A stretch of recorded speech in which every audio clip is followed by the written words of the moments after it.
ಹಾ, 2 ನಿಮಿಷನೂ ಈ ಕಣ್ಣಿಗೆ ಬಟ್ಟೆ ಕಟ್ಕೊಂಡು ಇರೋದಕ್ಕಾಗಿಲ್ಲ.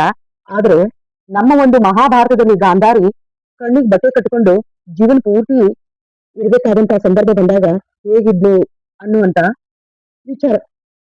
ಇನ್ನೊಂದು ವಿಶೇಷ ಸ್ನೇಹಿತರೆ, ಇತ್ತೀಚಿನ ದಿನಮಾನಗಳಲ್ಲಿ ಗಾಂಧಾರಿ ವಿದ್ಯೆ ಅಂತ ಕೂಡ ಇದೆ ಗೊತ್ತಾ? ಗಾಂಧಾರಿ ವಿದ್ಯೆ ಅಂದ್ರೆ ಕಣ್ಣಿಗೆ ಬಟ್ಟೆ ಕಟ್ಕೊಂಡು ನಮ್ ಕಣ್ಣಿಗೆ ಕಾಣ್ದಿದ್ರು ಕೂಡ ಮುಂದೆ ಇರೋರು ಯಾರು ಅಥವಾ ಓದುವುದನ್ನ ಬರೆಯುವುದನ್ನ ಗುರ್ತು ಹಿಡಿಯುವಂತಹ ಕೌಶಲ್ಯ ಅಂತ ಅರ್ಥ. ಈಗಿಂದೆಲ್ಲ ಈ ಗಾಂಧಾರಿ ವಿದ್ಯೆ ಗಾಂಧಾರಿ ಕಾಲದಲ್ಲಿಯೇ ಈ ವಿದ್ಯೆ ಇತ್ತು. ಯಾಕಂದ್ರೆ ಗಾಂಧಾರಿ ಕಣ್ಣಿಗೆ ಬಟ್ಟೆಯನ್ನು ಕಟ್ಕೊಂಡಿದ್ರು ಕೂಡ ಇಡೀ ಜಗತ್ತನ್ನ ನೋಡುವಂತಹ ಒಂದು ಕೌಶಲ್ಯವನ್ನು ಹೊಂದಿದ್ಲು. ಅದೇ ನಮ್ಮ ಪಾರಂಪರಿಕ ವಿದ್ಯೆ ಗಾಂಧಾರಿ ವಿದ್ಯೆ. ಹಾಗಾದ್ರೆ ಈ ಗಾಂಧಾರಿ ವಿದ್ಯೆಯನ್ನ ಎಲ್ಲಿ ಕಲಿಸ್ತಾರೆ ಅನ್ನೋದೇನಾದ್ರೂ ಬೇಕಾ?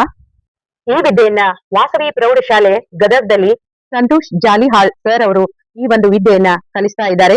ಇಲ್ಲಿ ಆನ್ಲೈನ್ ಮತ್ತು ಆಫ್ಲೈನ್ ಕ್ಲಾಸ್ಗಳು ಕೂಡ ಇದಾವೆ.